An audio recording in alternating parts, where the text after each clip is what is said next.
சிம்ம ராசி அன்பர்களுக்கு சனி வக்ர பயிற்சி மூலமாக ஏற்படுகின்ற மாற்றங்கள் என்ன? சிம்ம ராசிக்கு 8ஆம் இடத்துல சனி உட்காந்துட்டாரு. அஷ்டமத்து சனி வாட்டி வதைக்க போது நிறையா பிரச்சனை, நிறையா போராட்டம்.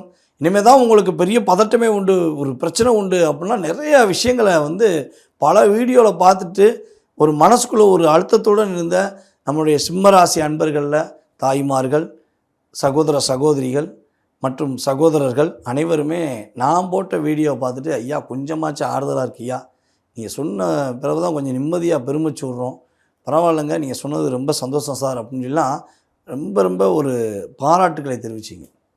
அதே மாதிரி தான் உங்களுக்கு இந்த சனி பயிற்சிக்கு அப்புறம் நிறைய விஷயங்களில் மாற்றங்கள் ஏற்பட்டிருக்கும். தடுமாற்றம் அப்படின்னு நான் என்னென்ன விஷயங்களை சொன்னால் அந்த விஷயங்கள தான் தடுமாற்றம், கவனம் இல்லாத பட்சத்தில் தடுமாற்றம் ஏற்பட்டிருக்கும். ஸோ அப்படிப்பட்ட சூழ்நிலையில் சிம்ம ராசிக்கு 8ஆம் இடத்துல சனி பகவான் மீனத்தில் வக்ர நிலையில் அமையும்பொழுது சிம்ம ராசினியர்கள் என்ன சிறப்பான விஷயத்தெல்லாம் அடைய போகிறீங்க.